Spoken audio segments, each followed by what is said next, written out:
అలసిన వానికి ఊరడించు మాటలు. సహోదరుడు భక్తి సింగ్ గారి పరిచర్య నుండి సేకరించిన అనుదిన ధ్యానములు. జూలై 2. ఈయన వారి పక్షమున విజ్ఞాపనము చేయుటకు నిరంతరము జీవించుచున్నాడు. హెబ్రీ 7:25. క్రీస్తు శకం 90వ సంవత్సరములో అపోస్తలుడైన యోహాను యేసు ప్రభువును గురించిన సాక్ష్యము నిమిత్తమును దేవుని వాక్యము నిమిత్తమును పద్మాసు ద్వీపములో ఖైదీగా ఉంచబడెను. అక్కడ అతనికి యేసు ప్రభు ప్రత్యక్షమయ్యెను.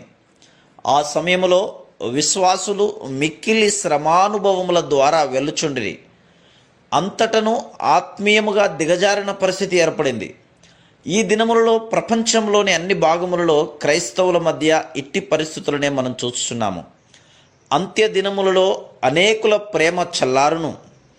మత్తయి 24:12 అని ప్రభు చెప్పాను.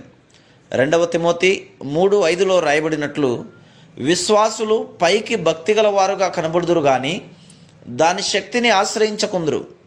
ఈ దినములలో క్రైస్తవులలో లోక సంబంధమైన జీవితం అధికమై దినదినమును చల్లారిపోవచ్చున్నారు. యేసు ప్రభు నిమిత్తము కొద్దిమంది మాత్రమే శ్రమలను ఎదుర్కొనుటకు సంసిద్ధులగుదురు. కొంతమంది క్రైస్తవులు ఆత్మీయముగా ఉండవలనని కోరుదురు గాని వారు లోకాశలను విడిచిపెట్టకు ఇష్టపడరు. ఒక దినమున ఒక చిన్న పిల్లవాడు తన చేతిలో మురికిగానున్న జిలేబీని పట్టుకొనినుట చూస్తిని. నేను ఆ అబ్బాయిని చూచి బాధపడి, దానిని పారవేయము, నీకింకా మంచి దానిని ఇచ్చేదనని చెప్పి తిని.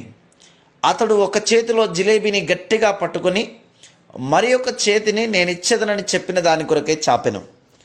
తన దగ్గర ఉన్నది చాలా మురికిగా ఉన్నదని తెలిసినను దానిని విడిచిపెట్టుటకు ఇష్టపడటలేదు. రెండునూ అతనికి కావలను. మనము రెంటినీ కలిగి ఉండలేము. నీకు ప్రభువు కావలసిన ఎడల ఆయనను నీవు హృదయపూర్వకంగా ప్రేమించవలను. 7 సువర్ణ దీప స్తంభముల మధ్య యేసు క్రీస్తు ప్రభువు సంచరించుటను యోహాను చూచెను. ప్రభువు యోహానుతో, నాకు మిశ్రిత జనాంగము గాని లౌకిక సంఘము గాని వద్దు. నా జీవము సమృద్ధిగా ప్రవహించగల పరిశుద్ధమైన సంఘము, పరసంబంధమైన సంఘము నాకు కావాలనని చెప్పాను. కానీ సంఘములోనికి లౌకికత్వమును తీసుకుని వచ్చు వారిని మనం చూస్తున్నాము. వారి ద్వారా ప్రభువైన యేసుక్రీస్తు తృప్తి చెందలేదు. ఆయనకు స్వచ్ఛమైన బంగారము కావలను. అందువలననే ఆయన తన ప్రజలను శుద్ధి చేయుటకు అగ్నిని అనుమతించును. బంగారము అగ్ని చేతనే శుద్ధి చేయబడును. క్రింద పైన కూడా అగ్నియే.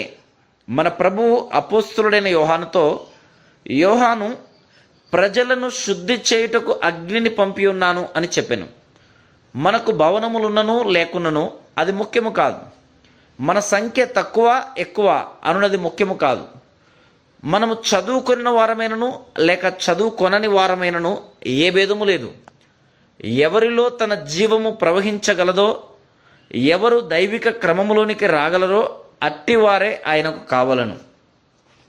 ప్రభువు తన ప్రణాళిక చొప్పున సంఘము కట్టబడవలనని కోరుచున్నాడు. ఆయన లోక పద్ధతులు, ఆచారములు, అలవాట్లు లేని సంఘమును కోరుచున్నారు. సాధ్యమైనంత వరకు దేవుని వాక్యమును అనుసరించుచున్నను, ఆయన చిత్త ప్రకారము కార్యములు చేయుచున్నను కొందరు పాపములో పడిపోవటను చూస్తున్నాము. లోకము వారికి మిక్కిలి బలముగా కనిపించుచున్నది గనుక వారి కొరకు మనం ప్రార్థించవలను. అందువలనే ప్రకటన 1వ అధ్యాయంలో ప్రభువు యోహానును పరలోకపు న్యాయవాదిగా, ప్రధాన యాజకుడిగా కనబడను. ప్రధాన యాజకుడిగా ఆయన మన పక్షమున నిరంతరము విజ్ఞాపన చేయుటకు, ప్రార్థించుటకు ఇష్టపడుచున్నాడు. ఆయన జతపని వారముగా మనము కూడా అట్టి పరిచర్య చేయవలను. Praise the lord.